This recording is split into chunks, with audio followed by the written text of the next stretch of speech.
Marvel had already tried integrating Captain Britain into the mainstream Marvel Universe when he teamed up with Spider-Man in a comic cover dated January of 1978. If that comic was supposed to be a launchpad, well, I'm afraid Cap didn't even get off the ground, let alone into orbit. But the postman always rings twice.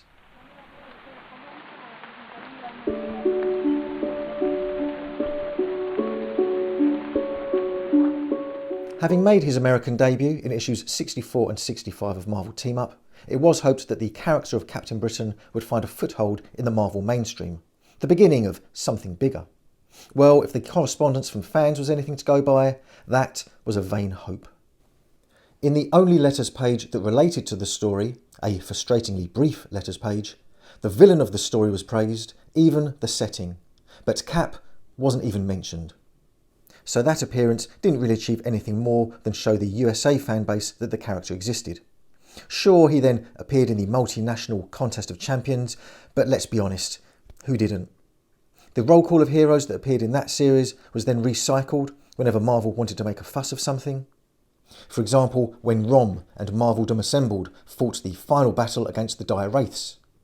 Or when the global community, including its heroes, hailed the Hulk as a bona fide hero. I've talked about those appearances before, and I've also talked about how the American bullpen took its eye off the ball where continuity was concerned. Cap changed from his red costume to blue in 1981, but all of his American appearances, except the team-up with Spidey, were released after that costume change. I can forgive the Contest of Champions, because that was originally due to be released in 1980, but due to Russia's invasion of Afghanistan, it was delayed by 2 years. Yeah, seriously. If you want a more detailed background on that series, then check out my review. That said, they did make an effort to update a couple of other characters in that series, so they should have put the effort into Cap too. But the Hulk in late 82 and Rom in 1985, that's just laziness. I assume they just copied what was in the Contest of Champions. What it did show was that not only did the comic book reading public not care about the character, but neither did the bullpen. During his early red costumed adventures, Captain Britain's series had a couple of transatlantic guest stars, namely Nick Fury and Captain America, both of whom featured in a story so long it felt like it would never end. So it is only fitting that when the bullpen decided to give Cap another crack at breaking America, it was done via a return invite. So here we are. Cover dated May of 1985, this comic came out just 1 month after his red costumed appearance in Rom. But now we see that Brian Braddock is in his updated costume in issue 305 of Captain America. After J.M. DeMatteis had taken the series to issue 300, Mike Carlin had taken on writing duties. Mike only spent a few years at Marvel, bookending that stint with employment at DC. The artist is Paul Neary, a British artist who not only had already worked on the Captain Britain character in the Marvel UK Hulk comic, but would do so again before the end of the decade. But more on that in our next episode. For now, let's see how the two captains became reacquainted. So the captains are going to be reunited once more. And I've got to say, I've said it before, I'll say it again, I really do like this Captain Britain costume. The red one has its merits, don't get me wrong. But this one, well, it's very much an Alan Davis costume. He likes drawing characters with long limbs in those elegant poses. And I just think that this costume really works well with that, really plays into it. With those high boots and no belt. Although, of course, on this occasion, it isn't Alan Davis providing the art, it's Paul Neary. Nonetheless, the costume still, I think, works really well. As for Captain America, well, Steve Rogers, this is during that odd period when he was working in advertising as an artist. In this particular issue, he's working on an advert for toothpaste. But I really think he's missed a trick, because instead of Captain Clean, he could have got his old pal Spidey to do the job. Whilst working on the ad, Captain Britain's costume briefly appears on him. Not a vision of the costume, but the actual costume itself. Not that he recognises it. He probably saw last month's edition of Rom and thought, it definitely isn't Captain Britain.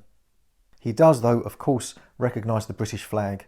And that, paired with his curiosity, is apparently enough for him to decide to fly to England to investigate.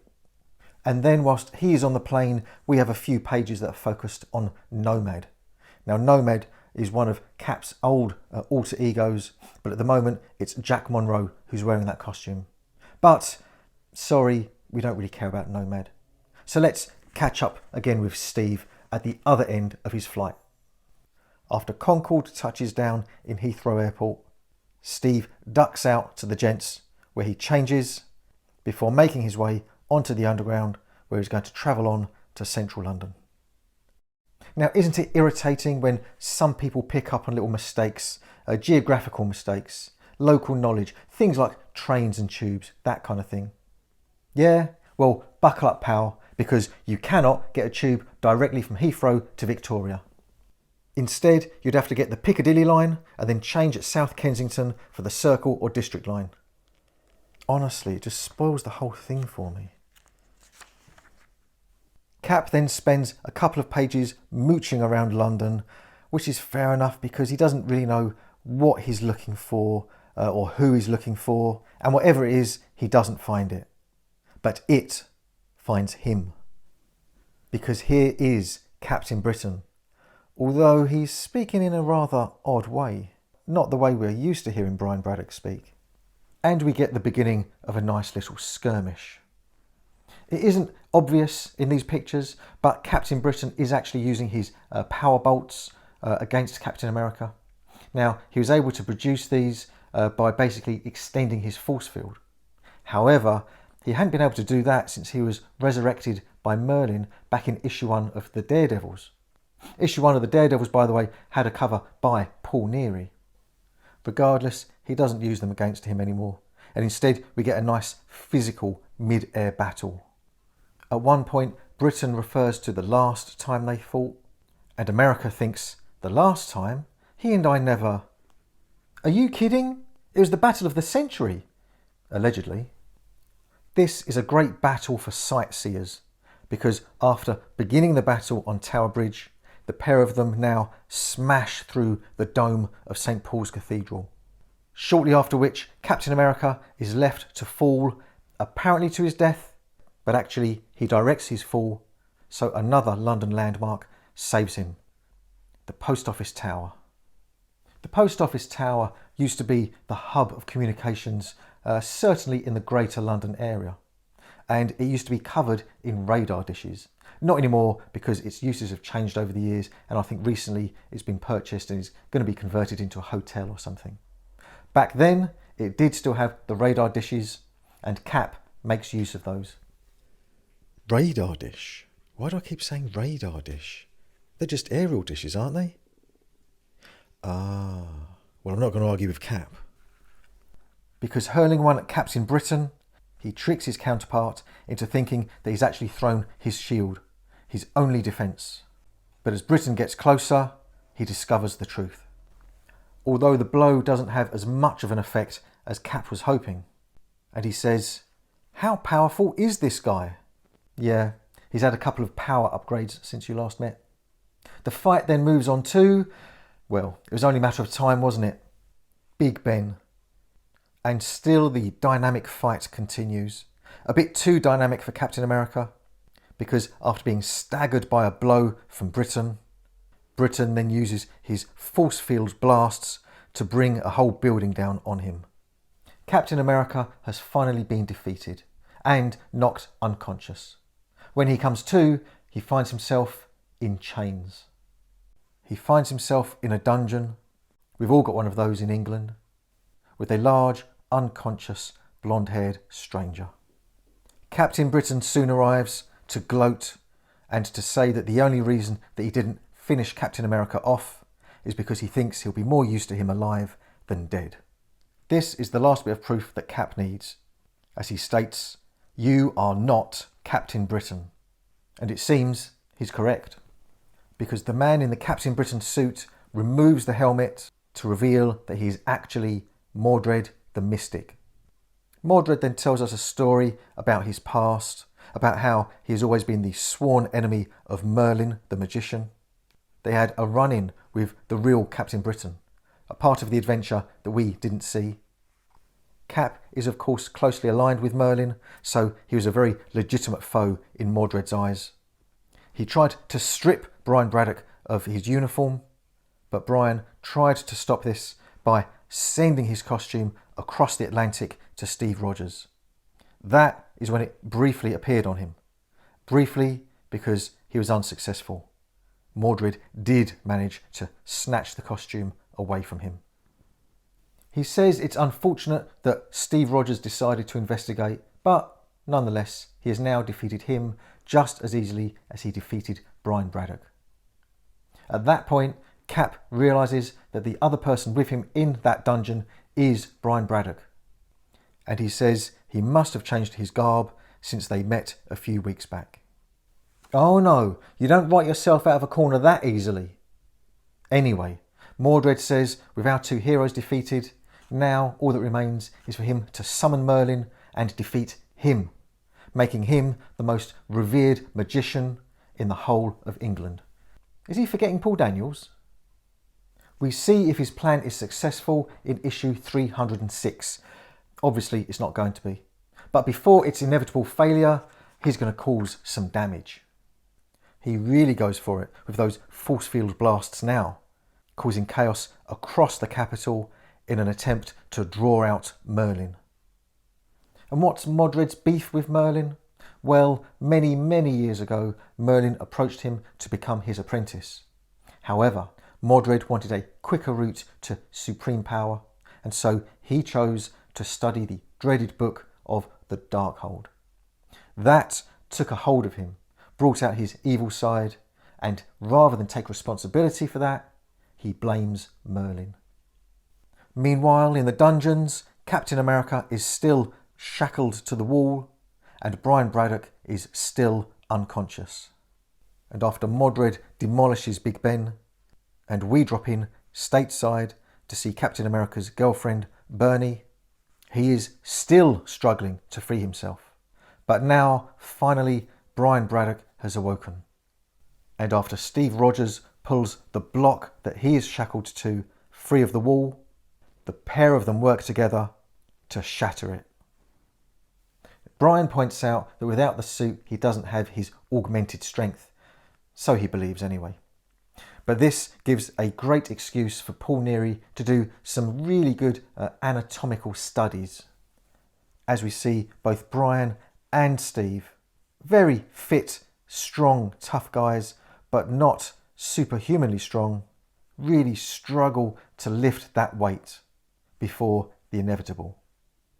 Then, as Mordred's rampage shakes the very walls around them, the pair of them work together to free Brian, and the pair of them quickly escape the dungeon and stumble across a collection of medieval weaponry, nestled amongst which is Cap's shield. And then the pair of them emerge to find London a much changed city. Thanks to Mordred's rampage, it looks like a war zone. Mordred wants Brian to summon Merlin, but Brian says to be able to do that, he needs to be wearing the suit. Apparently, this makes a lot of sense to the very trusting Mordred. And in a ball of mystical flame, he transfers the suit back to Brian Braddock, instantly restoring his vitality. And as much as I thought this was an obvious ruse to get his suit back, Captain Britain does then try to summon Merlin. I didn't even know he could do that. Normally it's the other way around, isn't it? Nonetheless, his cries go unheeded. The skies are empty. Now Mordred decides that Captain Britain lied to him, and he sets off on another rampage. If you thought there was something missing off of the tourist's itinerary, he has now ticked that box by going to the Tower of London, where he resurrects the ancient dead that are buried in the graveyard. The idea is that they will attack and overwhelm our two heroes. However, already being dead, neither captain bothers to hold back from their foes, and they easily overcome this small army. Now all that remains to do is to overcome Mordred himself, and to do so will require teamwork. As he fires blasts of mystical energy at the two heroes, Captain America's shield and Captain Britain's costume protects them to a degree. But it's still a struggle, and they push and fight against those forces, until finally getting close enough to the villain to turn his own power against him. Then, finally, Merlin appears. Well, a version of him anyway. And he takes Modred's body away to his realm, where he will attempt to re-educate the former good guy, leaving behind the carnage of the city and clear skies for the two captains. Phew, it's over. Does Damage Control have a UK branch? Cap, Britain that is, made a cameo at the beginning of the next issue of Captain America, dropping Cap, America that is, off at Heathrow Airport, before then flying off himself to continue his adventures in the British monthlies. Little could Steve Rogers have known as he boarded that plane that a couple of years later his British counterpart would be following him across the Atlantic. Until then, Cap's stint in his own self-titled monthly mag would continue for roughly another year. Before that, like his many other homes before, was cancelled. However, if you saw the last episode in this history, you will remember that it ended on a hopeful note, as it was announced at the end of the last issue of that series that one of, if not the, most highly respected of Marvel's writers was interested in doing something with the character stateside. Few writers, scratch that, no writer, has done more for the Braddock family than British writer Chris Claremont, than American writer Chris Claremont. It was he that wrote Cap's very first adventures and introduced his sister Betsy. It was he that introduced the character to mainstream Marvel via Marvel Team Up, and now, later on in 1986, the very same year we feared we may never see Captain Britain again, he once more injected new life into the character. Since his introduction of the Lion of London, Chris had built the X-Men up to be the biggest, most popular team in all of comicdom. So successful were they that it gave him license to create a new spin-off team called the New Mutants. They made their debut in 1982 in the fourth Marvel graphic novel, before their own long-running series started a few months later. And it was in their 1986 annual, written by Claremont, that Brian Braddock once more set foot on American soil. Of course, this iteration of Brian Braddock was much changed from what Chris had worked on before, and you would be forgiven for thinking that the first thing he would do is revert the character back to its roots. Far from it. Instead, he embraced the changes brought about by the likes of Dave Thorpe and Alan Moore, and, thinking about it, this new version of the character was a much better fit into Chris's more mature approach to storytelling. I think another vital factor in enhancing Captain Britain's chances of success this time around was that the artist was Alan Davis, in his first job for non-UK Marvel. Those of you who have seen the first part of this series will know what I think of Chris's early work with the character. Could he possibly make amends? The end of the Marvel UK monthly Captain Britain series saw Betsy Braddock recuperating in Switzerland from the horrific injuries she suffered at the hands of Slaymaster. And that is precisely where this issue begins, picking up her story in what is actually Betsy Braddock's American Comics debut. She is enjoying her time in the mountains, although she does reflect with some sadness on her time as Captain Britain. Slaymaster of course took her eyes, but thanks to her telepathic powers, she can still see. Wow, with Alan Davis's art and those references to her time as Captain Britain, this really does feel like a continuation of that series. Unless I'm mistaken, this is the very first time that she is referred to as Psylocke. But it feels like this is out of the blue. There's no real explanation as to why she's got that code name.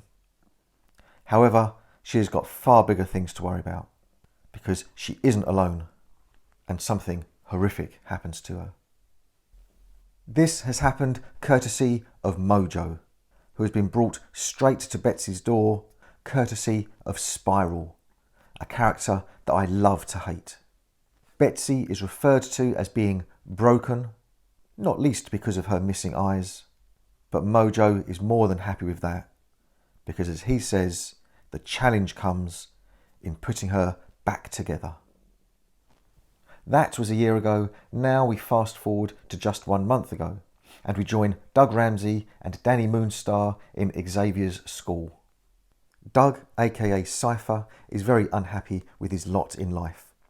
Yes, he's got the incredible ability to understand virtually any language, and he's part of a superhero team, but he can't tell anybody about it, not even his parents, for fear of how they'll react.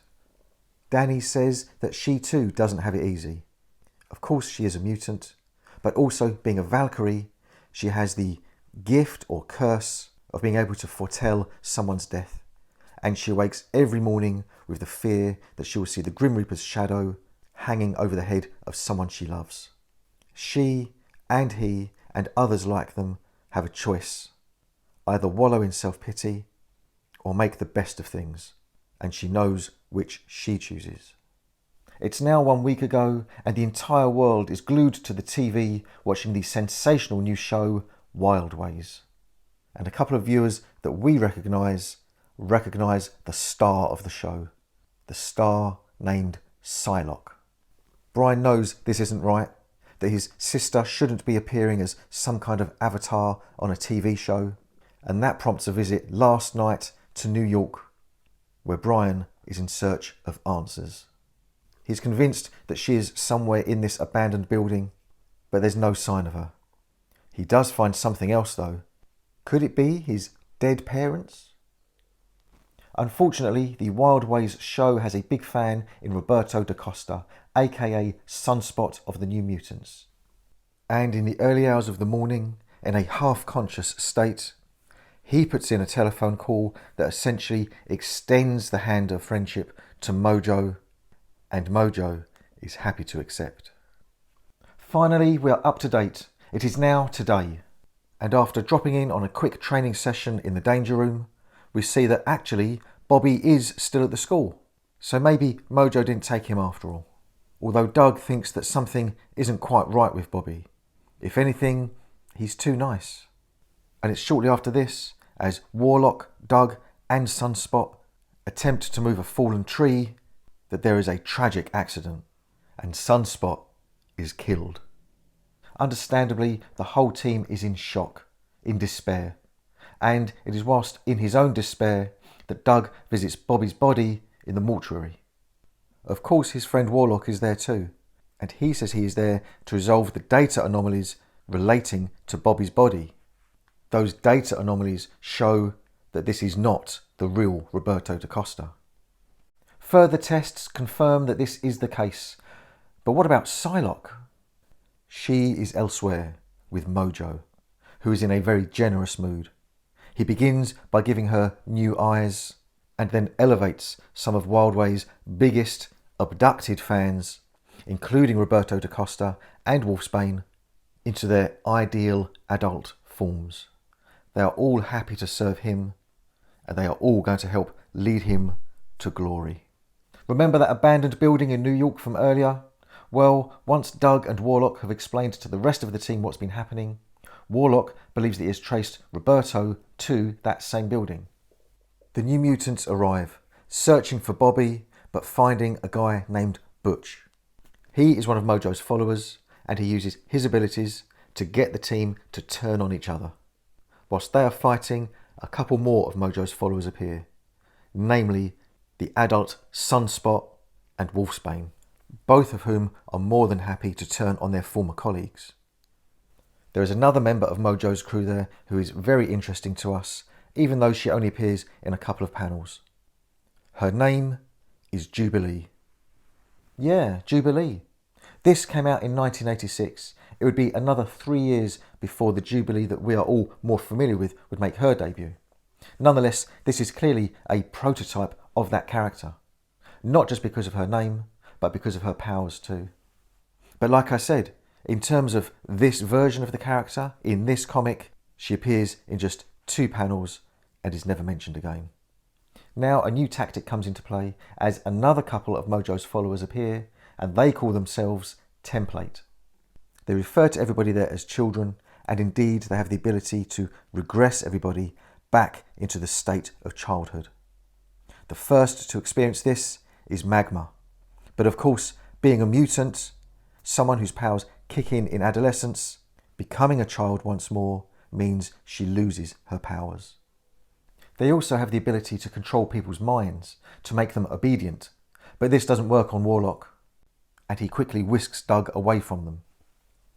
When next we see Template, they don't just reverse Magma's de-aging, but they take her and the remaining New Mutants to adulthood. Meanwhile, Doug and Warlock, still on the run, have found a new friend. He's a young lad, clinging hold of Captain Britain's mask. Doug is friendly, but the lad is scared and doesn't realise this, so he reacts in a typical fashion with untypical strength. Because this young lad, in case you hadn't guessed, is Brian Braddock, regressed to youth by Template, and it was those that he saw earlier, not his real actual parents. But of course, Brian isn't a mutant. I think at some point in the future, Marvel toyed with the idea of him being half mutant, half otherworldian. But at this point anyway, he definitely isn't a mutant at all. And so, being adolescent, prepubescent, he still does have his powers, or at least a childlike version of them. After he has been given some clothes by Doug and calmed down a bit, explanations are given from both sides, including from Brian the fact that it's his sister, Betsy, that he believes is responsible for a lot of what is going on. Magma refuses to be controlled by Template, so she is once again sent back to child form and safety. And after she escapes, Mojo's minions are sent after her. Doug witnesses this and tells Brian that he has to go after her. But the young Brian is full of doubts and fears. Fear that he'll be caught. But cometh the hour, cometh the boy, as he swoops in and grabs Magma at the critical moment. Meanwhile, Doug and Warlock are searching for Betsy Braddock, and, unfortunately, they find her. The now merged Douglock want to find out whether or not Betsy actually is a villain or is deep down still a hero. And to do this, they try to tap into her memories to see what makes her tick. And amongst a barrage of images from her past, including Warpies and her in her Captain Britain uniform, they suffer an overwhelming feedback. Brian, with his diminished powers, cannot continue to fly holding on to Magma, so the pair of them now take to the streets. What power and fighting spirit he does still have come in handy though, when Mojo's followers stumble across them, and so, along with Magma's help, they are able to buy themselves a little more time. And now Douglock have found themselves apparently transported inside Betsy's brain, where they find twisted versions of their teammates and actually set foot in wild ways. When Douglock points out that Captain Britain and Magma are still free, haven't yet been caught, the odd version of Betsy that is present puts that right as they join the bizarre carousel. She even tries to add Douglock, but Doug's will and determination to do what is right is too strong even for her abilities. He even extends one of Warlock's arms in an attempt to give Betsy the transmode virus, fatal for someone in Betsy's currently cybernetic dependent form. But that's when it's revealed that this isn't Betsy at all, it's Spiral. She reveals that she'll use her Chaos Waltz and the exponentially accelerating carousel that his colleagues are on to create some kind of psychological whirlwind that will destroy Betsy's mind and ruin Mojo's plans, because she's quite bitter and jealous like that. Realising that everything he perceives may look solid but are actually energy patterns, Douglock tries to extricate order from the chaos. In order to do so, in order to control the chaos, he extends hundreds of tendrils to create a net to keep control of everything within it, including the carousel and Spiral. Bravely, he reaches towards the carousel and grabs hold of the first adolescent hand he can, which rapidly grows to maturity, massive maturity. One by one now, they help each other pluck more and more mutants, victims of Mojo, from the carousel, until none are left save Spiral. At that point, Betsy seems to regain some kind of control over her consciousness, and appears to them goddess-like. Spiral tries to talk herself out of trouble by saying to Betsy that she may well be a slave, but she is one that is valued, looked after by her master. There in the wild ways, she will experience wonders beyond comprehension, eternal youth and beauty, the fulfillment of every heart's desire. She just needs to choose. She does choose, but unfortunately for Spiral, she doesn't choose the wild ways. And there's a great line here as Spiral is finally being exorcised, as she says, "You are a fool, Psylocke." And Betsy says, "No less than you, but for better reasons." And with that, the enchantment is broken and all of our cast find themselves back at Xavier's Institute, as though they've just woken up from a terrible nightmare. But it seems that some things have been brought back from the nightmare, as Betsy realises that she is actually seeing through eyes. Those eyes, a gift from Mojo that he has allowed her to keep. But Betsy thinks she's better off without them, without that horrible reminder of what they've been through. And so she determines to pull them out of her own head. She says she must. But she can't. Pretty intense. Soon after that, we get the family reunion. As finally, after all this time, Brian has managed to meet up once more with his sister. But it's a bittersweet reunion, because Betsy has decided she isn't going to return to the UK with Brian. Instead, she's going to stay at Xavier's school, so she can learn to better control her psychic abilities. Of course, Brian isn't going to stay there. He has responsibilities back home. And with a promise to stay in touch, he leaves. As her brother flies off, Betsy realises she's being watched by Doug, who appears to have it bad for her. He thinks, "Oh, I'm blushing again. What must Betsy think?" Then he remembers that she's psychic. She can read his mind. He's doomed. Doomed or not, we end on a nice positive note as everybody, returned to their normal state, heads off to the park to introduce Betsy to the joys of baseball. That good, solid Chris Claremont story put Captain Britain back on the radar. But it was just one tiny blip on the screen, and in fact, no other creators picked the character up. It was better news for Betsy though, as Chris integrated her into the X-Men team just a few months later, starting in issue 213 of that comic. Okay, so I guess it was down to Chris to get a second blip on the radar for Brian, and he did this the following year in 1987 with the X-Men Annual number 11. To be honest, there really isn't much to say about this. You know who the writer is, and I'm glad to say that our favourite CB artist is back on the job. Shall we just get on with it? We are once again at Professor Xavier's School for Gifted Youngsters in New York, which is currently being approached by a drunk Logan. There's a welcoming committee who don't entirely appreciate his drunken singing, and included in that welcoming committee is Brian Braddock and Megan. Yay! It's not the same without her. They are there visiting Betsy, who by now is a member of the X-Men, but she isn't entirely convinced that she belongs in that team. Not convinced that she is a fighter like they are. She should be though, after she took on Sabretooth single-handedly. Regardless, something clearly is up with Logan. Not that he wants to talk to his teammates about it.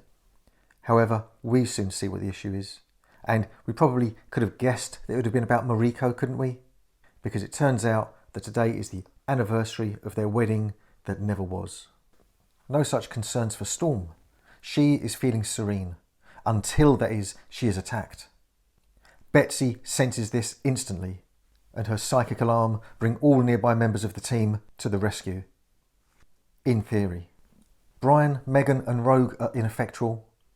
As Wolverine runs towards the scene, he bumps into Dazzler. That's nothing compared to landing on her. Once the others are dealt with, our antagonist announces himself. "I am MacGuffin, Horde." He's a bit odd looking, isn't he? And not at all a popular character. I like him, but I'm probably biased because Alan Davis drew him. This was, anyway, his only appearance. He is a very powerful entity, not just physically, but on a whim, he clothes the entire team and heals them of any injuries they may have sustained when they were rushing to Storm's rescue. He tells them that he wants them to serve him. They don't appreciate that. First of all, Dazzler tries to fry his skull before the others use all abilities at their disposal, both physical and the various energy-based abilities they have. And I do love it when Havoc pours it on, but it is all pointless, having no effect on Horde at all. So he explains what he wants them to do, how they are going to serve him. He wants them to break into the Citadel of Light and Shadow, where they will find and steal for him the Crystal of Ultimate Vision. He doesn't want to do it, he wants his menials to do it. And if they don't, he'll destroy their world. No choice really then. So what does this Citadel of Light and Shadow look like anyway? Pretty impressive. It's an intimidating edifice, a bit too intimidating for Longshot, although Dazzler eventually persuades him to enter. As soon as he, the last of the team, does enter, an impenetrable door slams shut behind them, and they are all trapped there. Cap tries to prove otherwise, as does Havoc, but again their efforts are futile. Logan runs on ahead, searching for the treasure, and asks Psylocke to create a mind link between him and the rest of the team. However, it isn't long before one by one the team begins to shrink. Firstly, Rogue is drawn to a scene pulled straight from her imagination, from her dreams. It's the Old South, and she is the belle of the ball. The appeal of this life she can never have is too much for Rogue to resist, and her soul, it seems, is sucked into the scene, leaving her immobile body behind. She was offered her heart's desire, and she accepted. Who could refuse? Havoc wonders if that will happen to all of them, and Storm says it's a brilliant defence, to offer no more than what a person wants. It's no wonder that Horde has no desire to step inside the Citadel. Havoc wondered if it would happen to all of them, and he is the first to receive the answer, as finally relaxing, unbridling his power, he grows and grows until becoming essentially a burning star. I don't know if that was actually what he desired, but it was what he felt his destiny was. But not to the others. Again, just like Rogue, he becomes nothing more than a statue. Longshot is slightly different. Being pure of heart like he is, he has no desires. The Citadel recognises this, treasures it, and actually wants him to become part of the structure itself, which, with its incomprehensible power, it does. Dazzler blames herself for persuading him to come into the Citadel, and she runs off in despair. Cap wants to go after her, but Storm suggests he leaves her to it. Instead, Psylocke can create a mind link with her and lead her back to the team once she has calmed down. Do I have to tell you that that's a mistake? Alison Blair's desires and destinies aren't quite so clear-cut. She could have been a hotshot lawyer, could have continued being a singing star, could have been a loser. And afraid to take a risk, it's possible that she will choose the safety of defeat. And another member of the team is lost. Psylocke takes this badly and surprises herself and everybody else by smashing a part of the Citadel's wall. What is more surprising is the effect that that has on her hand. With the brittle nature of the building discovered, Brian seeks to capitalise on that and take a shortcut right to the building's heart. Therein lies a smaller replica of the entire Citadel, and within that lies that which they seek. Before they get to it though, Brian and Megan are tempted simultaneously with a vision of the happy family they would love to be a part of. They ask Betsy to join them, but she says no. That is their destiny. She has found hers in a form that will help her fight and protect those she cares for. If you paid attention to the cover, you may have thought that was Jocasta lying on the floor behind Horde. But no, it wasn't. It was just Betsy being a fembot. But this is her desire, to be her warrior self. Still looks like a fembot though. Brian and Megan seek safety in that idealised future family of theirs, whilst Storm is sent ahead by Betsy. Betsy, in her new formidable form, is going to go and try to kill or at least slow down Horde, who is now, as we speak, on his way to them. The rest of us may have forgotten about Wolverine, but the Citadel hasn't. And his desire is an easy one, as he is reunited with Mariko. She soon changes into the wild woman that her wild man deserves. And he wants her more than anything, but not like this. And he actually breaks free of his desire's spell. And he actually manages to land in the heart of the Citadel. Storm very nearly has the crystal of ultimate vision, but she is not immune from the temptations of the Citadel. And it soon drags her into the exciting, fun world she wished she was a part of. But her sense of responsibility to the X-Men is so strong that she walks away, just in time to see Logan land, followed quickly by the decapitated head of Betsy. Horde is there. Wolverine pushes Storm back into her dream so that she is safe, and he then makes a dash for the crystal. He nearly makes it too, but not quite, as Horde launches a spear at him. That slows him down, but it doesn't kill him. Horde wants to do that up close and personal. And he does it in style by ripping out Logan's heart. But fate is against him, because one drop of Logan's blood lands on the crystal, and in doing so, he claims its power. First of all, from that one drop of blood, his entire body is reformed, and then continues beyond the bounds of mortal power. He tears the gem from Horde's forehead, the gem that gave the creature an unnaturally long life. Without that, he is soon reduced to dust. Logan's rapid evolution continues to godhood, but he soon realises that isn't what he wants. That is what Horde wanted. All he wants is to make sure that crystal can never be used again. So he destroys it in the only way he knows, and in so doing destroys the entire Citadel. Don't worry, the X-Men aren't dead. I suppose you knew that anyway, didn't you? Instead, much like the New Mutants a year before, they all reappear back at the Institute, safe and well. Initially, Wolverine doesn't seem to be there, but he is soon found in silent vigil.